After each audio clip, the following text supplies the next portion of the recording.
My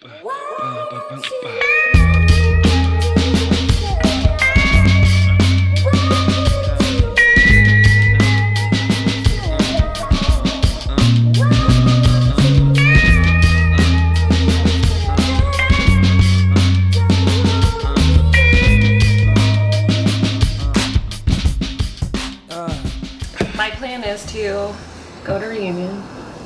You don't say? In the evening. Okay. While checking out churches in Long Beach in the morning. I think it's just kind of like up in the air because I feel like I do need community in Long Beach. Okay. But I really like you guys. And we do. But it's still kind of far, you know what I mean? To like hang out. Not super far, but it's not close. It's like 30 minutes. Oh, that's nothing for a church. But wouldn't it be better if it was like in my same city? I mean, yes, if you can find a community that is as kick-ass as Reunion in Long Beach, then all for it. Okay. But good luck. Good luck.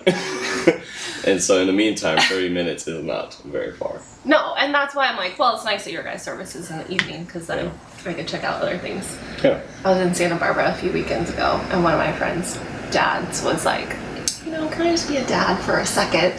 He's like, I don't know. I don't remember who or where he read this or heard it, but he was like, some Christian leader essentially said when someone asked them like how they should choose a church, that you should just find the smallest, closest church to you and go there unless you have a good reason not to. Somebody said that? Yeah. Smallest, closest church to you. Yeah. Why? Because it's like in your, because it's your community. Cool. Yeah. Right. And I was like, that's good advice. I should check out churches in Long Beach. Yeah. I don't know, the whole church growth thing is really weird because you go into it wanting a small community, like just that awkward stage, and we haven't gotten there yet, but there's going to be a point probably in Reunion where we all, like those who are here are enjoying the small community aspect. Yeah. And at a certain point, possibly in the future, like there will be a transition to where there's a large amount of people. I guess it's that weird church growth cycle. And then hopefully things don't go terrible because the cycle goes huge and then mega and then scandal or like you know like and then celebrity pastors and then very distracted from the purpose. So we gotta stay in the sweet spot. That's good. How was you saw Chance the Rapper? Oh my god, it was so fun. And I almost went with you. I know. And I couldn't. It was really fun. I've never been to like a stadium concert before. That was like my first arena. Yeah. It was fun. Nice. There was just like so much energy, and literally everyone just stood and sang and danced the entire time. Yeah. That sounds about right. That sounds and it was awesome. like a pretty wholesome crowd for Wholesome the most crowd, part. huh? Like for like a rap concert. You didn't get a contact high? No. I think it was indoors. There was a few people. Even more smoking. Yeah. But yeah. no, there was like I was sitting next to like some kids that their mom brought them. That's pretty cool. Yeah. That's really cool. It shows how I wish I could have seen it. It shows how family friendly Chance actually is. And he it was fun. He like prayed. He was just like, I know some of you like might not be into this, but at the end he just like prayed and great. He sang Ultralight Beam, so I was happy as he was like getting lifted up on this like pedestal. I love how like the blending how there's like a blending of secular and sacred in this time, and like we're really like we saw traces of it for years. I think even like, not to shout out my boy Kanye, but even like Kanye having a Jesus Walk song, you know, like was kind of like the start of like this weird, we're bringing religion into mainstream secular media. Yeah. And Justin we Bieber. see it in shows now. Yeah, Justin Bieber. He doesn't do it in his music so much. Not in his music so much. But I think we're also getting past the like, because I think initially there was that, you can't, like, the right would say you can't talk about God and then do all the other things you're doing and sing all the things you're singing about. Right. Smoking a ball. Right. And now we're like getting to this point where we're like, whatever. You know, you're talking about God. That's great. Yeah. That's always been my take. I'm just happy when people. Yeah. Like, I mean, I'm sure just not being everyone themselves feels like that, though. But true. But maybe more people do. But also, I don't think people are trying to like say I'm the spokesperson for. What I appreciate about like Chance or Kendrick, like people aren't necessarily being like I'm the spokesperson for Christian theology. Right. They're just telling themselves, because that's what I appreciate. Most people experience life like that.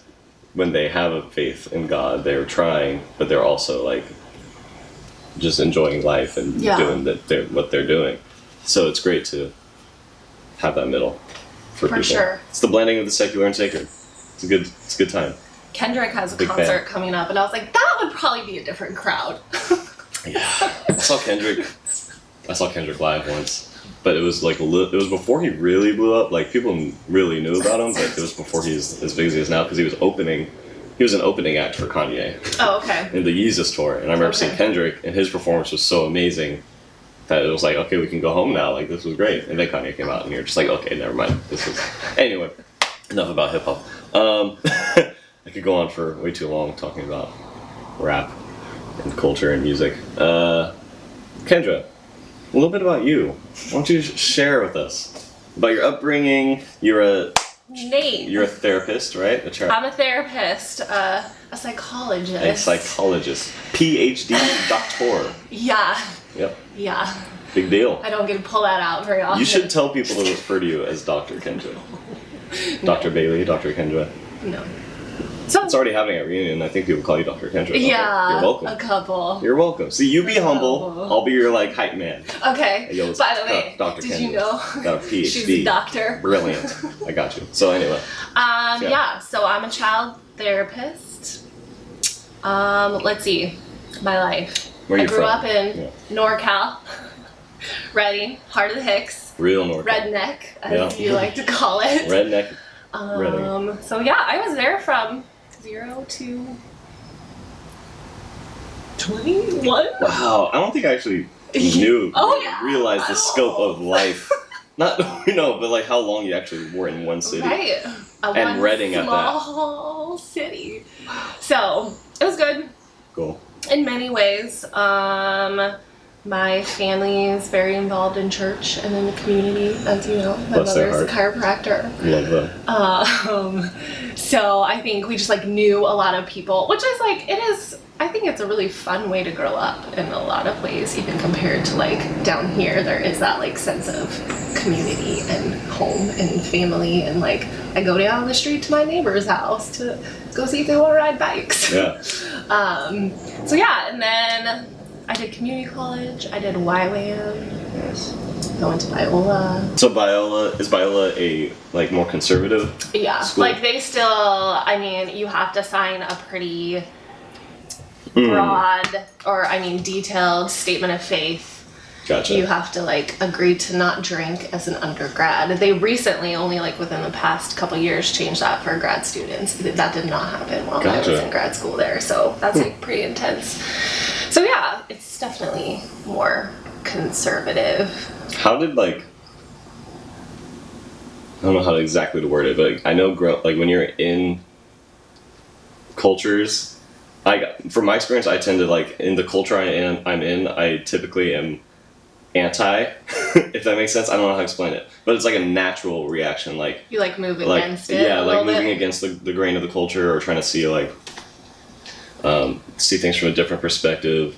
So like, in conservative Concordia, like say politically especially, like there would be classes where we're talking about healthcare, and I'm like and it wasn't as prominent as probably a lot of Concordia had more, but like overall it was a conservative school. Was it very diverse? It was pretty diverse. Okay. Mainly because of athletics. Okay. But other than that, like not so much. But anyway, how did that culture like influence you at Biola? Did you see yourself like adopting a lot of the culture, or being like against a lot of the culture? I think in undergrad, it was fairly similar to how I was raised. Like, my church was fairly conservative, so it wasn't really that much different. It was actually like really good for me. Like, I loved my Bible classes, and I didn't really want to go to Biola. because you have to get a Bible minor, and I was transferring, and I was like, how am I going to do this in 2 years? Like, do all my major classes and get this minor. Yeah. But I couldn't go to APU because they weren't accepting students anymore, because I like had gotten back late from YWAM and like applied late, etc. But Biola was like, give me your money, you can come. Gotcha. So, but honestly, I loved those classes, and they were really like personally transformative for me at the time. I think my faith is just very different. But I actually really vividly remember and it was like a Pauline literature class, and it was a professor that I really respected, but I remember thinking to myself, like, if he says that tongues isn't a thing, I don't know what I'm gonna do. That's gonna be like, and he like left open the possibility for like tongues is a prayer language, and I was like, okay, thank you for not like causing me more existential angst than I already have. Baseline. I remember getting very tired of like, I remember the first freshman and like a little bit of sophomore year, I would be a little bit more in class, like in my theology classes,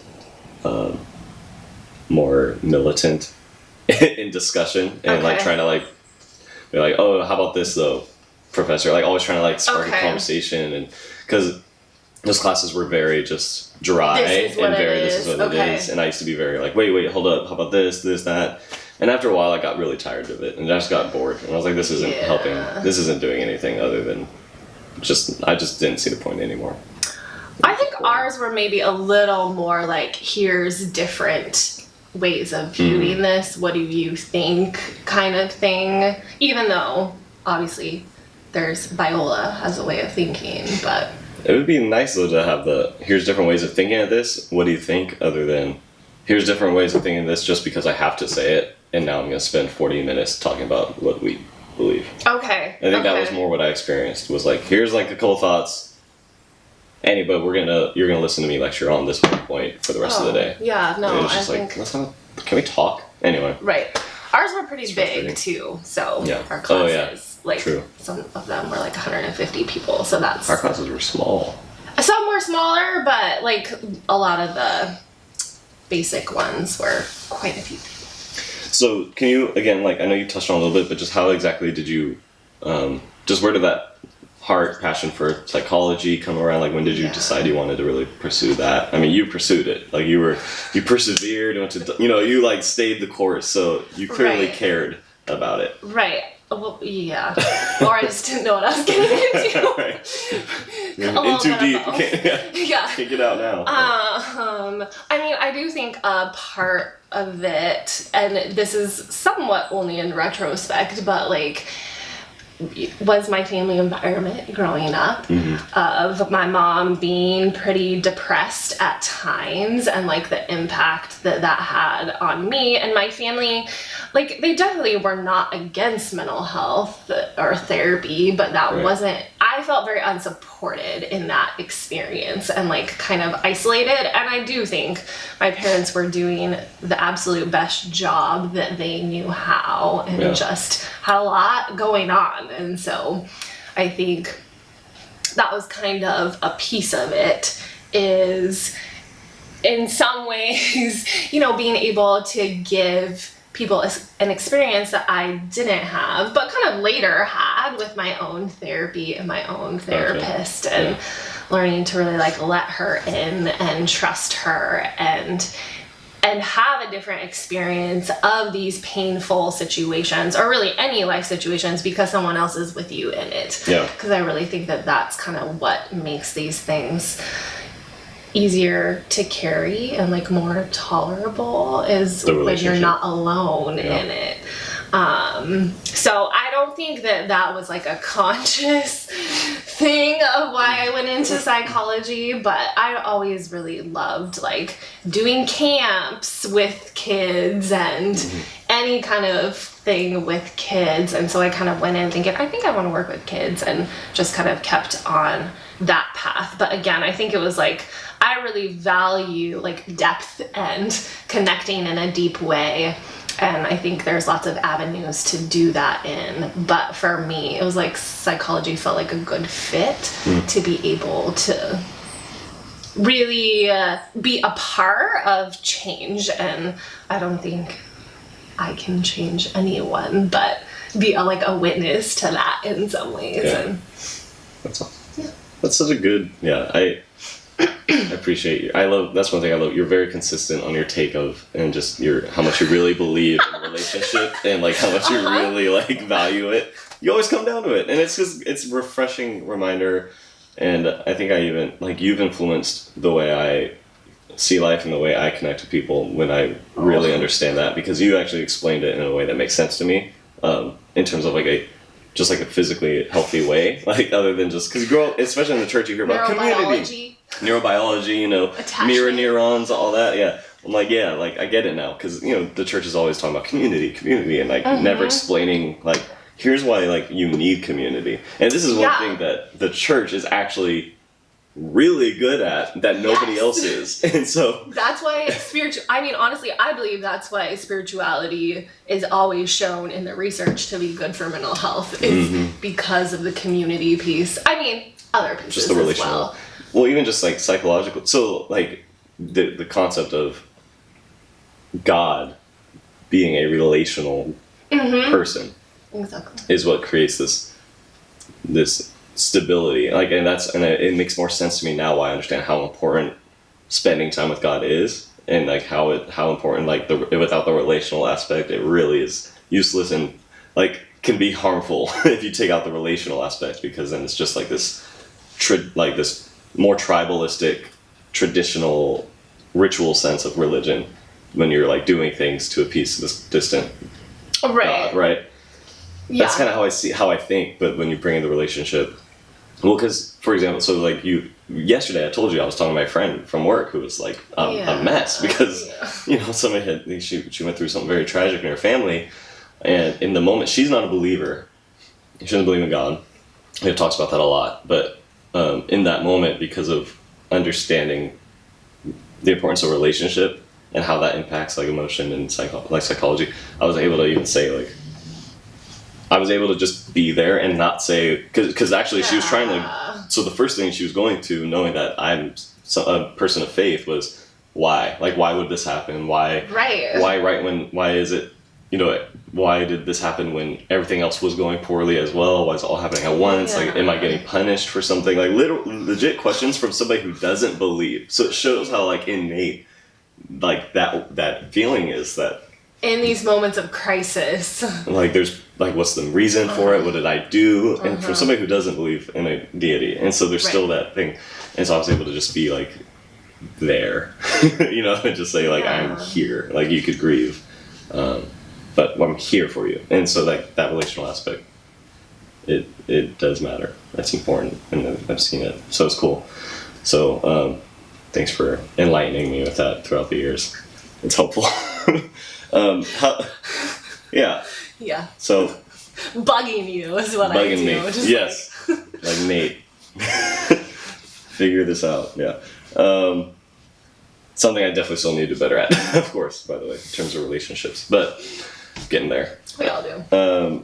How do you so in terms of like, I do want to focus a little bit more on emotional health too, and mental health, and I guess would you mind maybe even explaining maybe the difference? Is there a difference between emotional health and mental health, or are they just like directly correlated?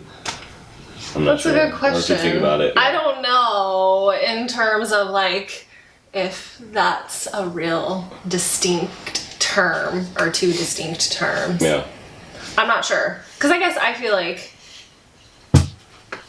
your feelings. It's hard for me. It's hard for me because I see it all as being connected. Right, so which is separating mental things and emotional things. I mean, I guess you could talk about like intelligence, which wouldn't necessarily be emotions, but there's also emotional intelligence. Right. So I don't know. I guess I would kind of think of them as being the same. I guess when I think, I can see that. I think of mental health as like managing emotions. So like that's kind of how I think of it. Like that's how I see it. Like there's emotional health. Emotions are just something you have to manage. Yeah, and so like through this journey. No, that's not right. Yeah. No, they're a good, like, beautiful part of life that brings like richness and depth. So to clarify, like the language, you would change the language I used from emotional management to what you just said in terms of, like, to clarify. So like, right, I didn't say it in saying one like, word. so essentially like, don't think of it as emotional management, but experience your emotion and all of it in community, in relationship. To work through it together. Well, these aren't experiences that we have to be afraid of. Gotcha. And yeah, some people have legitimate mental health issues where you can't get too high or too low. Mm-hmm. And I think we want to be aware of coping. Maybe coping is a better word, but I think that's even with more of these like difficult emotions, but there are all kinds of emotions, not just difficult ones. How about like there are all kinds of emotions. One thing I see a lot, especially in like our generation, is this very making irrational decisions based out of emotion, and especially within the church. I'm speaking about within like church communities right now, and it's everywhere. But I see that a lot where it's very where we become like flippant in our decision making, and very just tossed by the sea of our emotion. And so that's another thing that I would like want there to be more mental health in, right? And like a little bit of bring a little rationality. And I think that's because like once, I don't know, as spiritual beings, like, right? We get very invested in our spiritual experiences to a point where it's also emotional, and then we might make a decision that doesn't necessarily reflect the reality of your situation. Definitely. I don't think it's like a either or of either you are emotional or you're rational. And I think like we've talked about that before, but that's very much about like mindfulness, right? Is being integrated, of being able to be aware of your experiences, but you don't have to be controlled by them. But it's not in this controlling way. It's in a way of being able to kind of like observe, be aware, be non-judgmental, and then also being connected to the more rational cognitive parts of you. Because there's for sure times where we get overwhelmed and flooded by feelings. And one of my favorite psychologist. Is he a psychologist? A doctor? Oh gosh, I don't even know what he is, but Daniel Siegel, he's good. Okay. But I actually talk about this with my little clients because he uses like a hand model of the brain actually, where he talks about like your thumb would be like your inner brain, and that's like the more kind of your reptile emotional brain, and then so that this would be like your frontal lobes, right? And then in these highly emotional situations, he talks about you flip your lid, so it's like the rational part isn't connected to the other emotional part, and we have to do something to like bring that integration back into the present moment, or we're just going to be reacting out of these feelings that's not connected to the higher functioning parts of our brain. That's awesome. Yeah. You blew my mind. Hand models. The hand model of the brain. It's helped me learn. Yeah. That's good. So I feel, okay, so is it just me, or it feels like our generation appears to be so very anxious. I don't know if this is just like, I don't know if it's more than usual, or if we're just diagnosing it more, or what, or because social media is making it more obvious of how many people. But I feel like our generation, like millennials or whatever, are super anxious and like very depressed and like wanting to experience the highs of life, but being in a constant funk. And again, I don't know if this has been the human experience forever, and now we just have social media for people to go on Twitter and talk about their feelings all the time. But it is alarming to a certain extent, because I want so badly for myself and for others and for my communities, for everyone to be healthy. Like let's be healthy people. And I don't know if like in the church environment that's always been talked about, or like as a whole, or promoted, but is that true? Are people like more anxious now? Like, I don't know. Okay. Like, I'm sure there are people that have like looked into this because I've like heard that, and I think it makes sense. Like, it seems like it, but I also just wonder. And again, I'm sure there's actual like legitimate research and stuff on this, but I don't think it was really the same. I think it's probably a lot of the result of like modernization of things, of having more time and space to think about things that you didn't before because you were like, you know, building a fire to cook your food. You don't think, what do I want to do with my life? Because your life is surviving the day to day and being in the present moment, really. So we have the blessing and the curse maybe of this more time and space to be a little bit more existential. Who am I? What is the world? And I just don't know that was always, I mean, obviously it was on people's radar to a certain extent. There was all your you look to the philosophers, because the philosophers were the ones who took the time. And so, and they all come to these same conclusions of like nihilism and massive confusion. Yeah. And so now in a way we're all becoming, I don't want to say we're all becoming philosophers because God knows that's for sure not true. Oh, God. But anyway, but we'll have the more time like philosophers, to echo what you're saying. Right. And so, people are thinking and becoming more like, I think there has to be a huge level. And there's a huge level of seeing like what life can be or what you want life to be, and then like dealing with your own circumstances on a daily basis. So like, for example, social media is in our face every day. So it was TV and now movies, but now it's like really like in our face all day, social media. And what we're seeing, this is my like thesis, what we're seeing is everybody's perfect life on a constant basis, because nobody is putting their like crappy day on Instagram. They're putting them at the beach, them in Paris, them in doing all these cool things. And if you go to the explore section, you're seeing like people around the world with tons of money. So it's like, now it's not like, oh, that's just celebrities. Now it looks like these are other people, just normal people living the dream, and I'm over here working this 9 to 5 that I hate, or I'm over here, struggling, and so I feel like that definitely has a huge part in it. I mean, I experienced some of that. Like I would assume that has a part of taking like our universal like conscious towards a consistent like, I'm not living up to my potential mindset. There's so much comparison that happens on a much different level than I think was ever possible before. And then even just like with news and stuff, our access to that is just all the time bombarded, every single moment. CNN and it's like, always saying breaking news every 3 seconds, and you can't even keep up. Well, and we can't take all that in. Right. You know what I mean? We just get like a little numb to it. Right. So I think there's the news piece, there's the social media piece, the comparison. News on social media piece. Yeah. Recently I've been like, oh my gosh, like I'm a jealous person.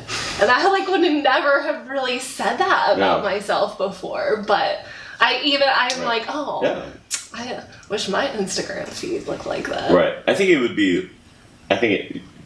we all are experiencing that. Like I think it would be full of BS if you were to act like, oh, I'm so content. Right. With everything, because you're constant, like, as much as I don't enjoy comparison, it still happens. Like, it's still a part of every day. You're constantly judging. Like, you can't help but judge a situation. Like, that's what your brain is doing, right? Like, you're just judging a situation, judging a person, and seeing what's going on. I mean, I think you probably could help it, but I think you can help it. I think you can help how deep it goes. But anyway, and maybe it's analysis. You're always analyzing, right? A different way of being in the world. Yeah. Well, and that's just like a way of being and not judging. Yeah. Oh, I agree. But I think that's where we're talking about faith quite a lot in this one. But I think faith is genuinely helpful in that when you're finding identity in God, because it stabilizes you too. Like if you're constantly finding identity in comparison, every day is going to be crazy because you're just like comparing whatever. But if you're finding your identity and your contentment in the fact that you love who you are, that you're made with intention, and that there's a God, a being who loves you and who's like genuinely cares for you, it becomes a lot easier to just live your life. Like that's what Jesus's model was so powerful, because he genuinely did not care about what anyone thought. Like he did not care. It was scary, because he would just give the worst sermons in the world in terms of like, yeah, just eat my flesh and drink my blood, and then half of the people would leave saying this guy's crazy, and he would just be like, all right, like, okay, cool. Like I'm like, no, I don't take sermon notes from that. Like that's not how you keep a congregation. So, and that's just because he truly believed in who he was and Father. So anyway, emotional stability. Yeah.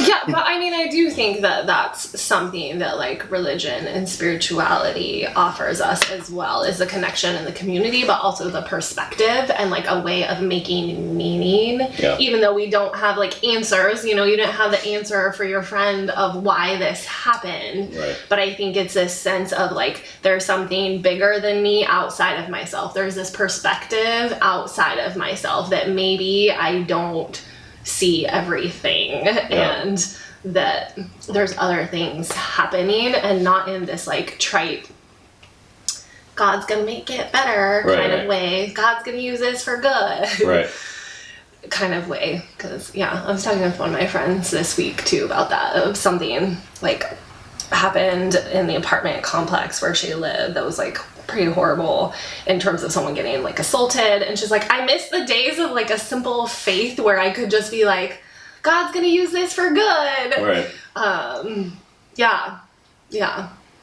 It's more complicated than that. Very complicated. A lot of mystery. A lot of mystery. And it does have to do with, you know, how we handle our emotional experiences. And so what is happiness? Oh gosh.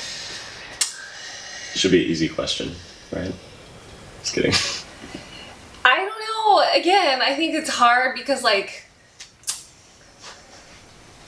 I don't think happiness is a goal for me in my life. Interesting. Because I think it's based on external circumstances. Okay. Right? Like, I think, like, depth and... Peter Rollins, man, he's real far out there, but he talks about depth and density of life, that like your life, and I take that to mean like your life is meaningful, and that's more important than happiness, and that yes, there's happy moments in the middle of all of that, but it's about all of it, and it's not about like curating our lives to only have happy experiences. But I do think, kind of going back to what you were saying before about like these high highs and these low lows, like there are times where we need to do something to kind of pull us up out of these negative feelings, to stay connected to the things that give us life, like what makes us come alive, the things that give us meaning, what makes us feel connected to ourselves, to others, to nature, to God, to whatever it is. To love. So what is happiness? I don't know. Well, it sounds like you kind of see happiness, like you mentioned, it's an external reality, like something that like external moments create happiness. Would you contrast that to what it sounds like you're describing as joy? Is joy different? Is joy an inner, inner wellness of... I think that's like the spiritual way of putting it, right? Is contrasting happiness and joy. So potentially. Well, I like what you mentioned in terms of like just that inner depth of like just I would use the word joy, like finding joy in the ultimate reality of your experience, of your being, and so.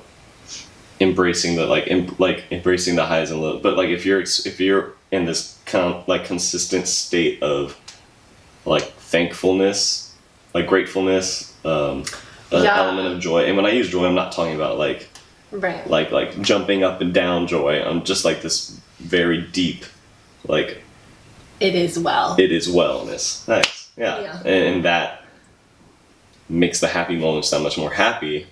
But it also doesn't kill you when life is just life and things are going wrong, because you're not seeking, like what you're mentioning, like you're not seeking happiness anymore.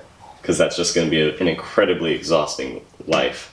Yeah. Which we are all doing at some level, or a lot of us are doing, it seems like. And, life, liberty, and the pursuit of happiness, like literally, like philosophy, like people are like on pen and paper or writing, we are pursuing happiness. And so I like how you mention it in terms of just embracing, just being happy that you're alive. I mean, even just being thankful that your human life had like a 1 in like 4 gazillion trillion chance of existing, like, right. And I don't know the exact number, but it's like that crazy. Right. And so even the fact that you're alive is genuinely something to be like happy with, and I think opening your eyes to I love seeing, like, my faith like allows me to see God in everything. Like I see God in like the trees and the wood. Like it's just nuts when you really just take a deep breath and like experience life as it is. And most of our anxieties, most of our like the fears are based in something that hasn't happened yet, I feel like. Or at least in my experience, like most of my anxieties, I always do this to like check myself. Like I ask myself, what is happening now? Like what am I doing right now? And I'm never in a bad moment. Like I'm like playing video games or like eating or drinking coffee and reading or something is nice, or and it's like, okay, like life isn't crazy. Like I'm anxious about some fearful future event that may or may not happen. Yeah. And when those things happen, they're tough, but you get through it, right? And definitely. The community relationships help you get through it. So I don't know. I feel like definitely perspective has a huge role in emotional stability, right? Gratitude, I think, is huge. Yeah. There's lots of research in psychology about gratitude and the benefits of gratitude, and in kind of, in some ways, being disciplined to find something to be grateful for in any situation. There's definitely a benefit to that, because I guess, like, even as I'm like knocking on happiness a little bit, like I think having like a meaningful life can end up being the same thing, right? Then if my life isn't meaningful, or whatever it is, I think can end up having the same effect. Like it's not just happiness, and there is something about that, but I think, like, I don't think I'm any better in terms of like I'm really seeking for my life to be meaningful, but then it's the same thing in these moments where it's not. I'm like, oh my god, what is this? Yeah. Is this what it's supposed to be? And it's the same general idea of making this one thing the thing. And there is no one thing. There is no one thing. Yeah. It's just all. Is that how would you kind of, I guess how would you kind of promote seeing life if it's not this one thing, like not pursuing happiness, not pursuing meaningful life or whatever? Is there a one thing that you, whether it's relationships or just maybe do it's you have like a personal philosophy that you like, my life is just, I'm just wanna, but that's going to be the one it is. thing. That's what I'm saying, is that anything that we choose, I don't think there's probably better or worse ones to choose. Yeah. But I think of these things that are like good, they can all become the good, where it becomes this like idol, if you want to put it in spiritual languages, attachment, if you want to put it in different spiritual languages. right. That like that's kind of what we're building our life around. So I mean, I guess like I feel like presence and like cultivating being present in the moment, again, what we talked about before, with ourselves, with the world, people. Wonderful. That's good. Such wisdom.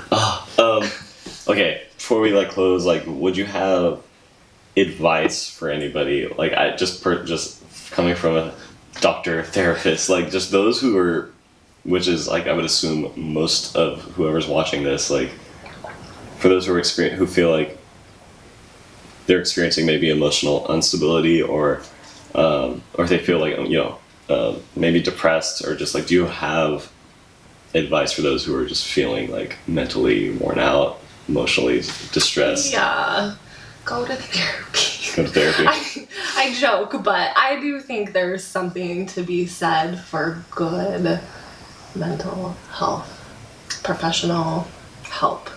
If you're like really feeling that down or high. So could you just clear up any of the shame that people experience, like attached to depression? Because a lot of people like when they feel like they're depressed, feel this weird shame, like they shouldn't be, or like they're tougher than that, or who knows what their experience growing up was like, but like there's this weird like shame cloud that comes along with depression.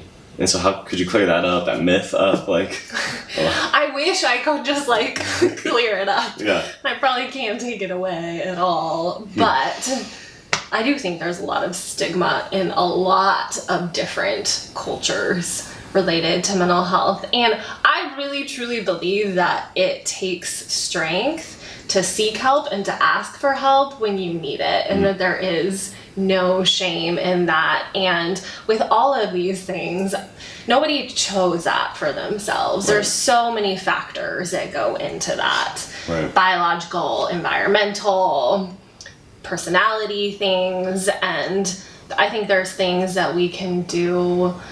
There are some things that are within our control, but there's a lot of things that aren't. And I really do think that finding someone to help is usually such a helpful step toward healing and toward wholeness, toward just like a more fulfilling life. And I would say, like, you don't have to settle with the first person you try, even, honestly, when it comes to therapy. Because there's lots and lots of different ways to do therapy. Almost all of them work. What the research shows is that it's the relationship that is the biggest piece of change in therapy, regardless of what kind of therapy you're doing. That the thing that accounts for the biggest percentage of the change is the relationship between the therapist and the client. So I would say personally, it's been very transformative for me. I've been in the therapy for many, many years now. And I feel like in many ways I'm a different person now, and I just feel so much more like settled and like so much more me. And there's been a lot of like evolution and difficulties and good things that have happened within all of that, but I would not trade it for the world. And honestly, it's a time investment and it's a money investment. Yeah. So I think being aware of that is good, but knowing that it's worth it. And if it doesn't feel worth it, go to someone else or look at like what is getting in the way for me personally. Okay. That's good advice. That's good help. I think it helps a lot of people. I don't know, but Dr. Kendra. Yeah. I tried. Well, thank you for doing this. Thank you for coming. You're welcome. You're amazing. Thanks for having me and being excited about these things. Care a lot. Yeah. All right. That's it. Okay.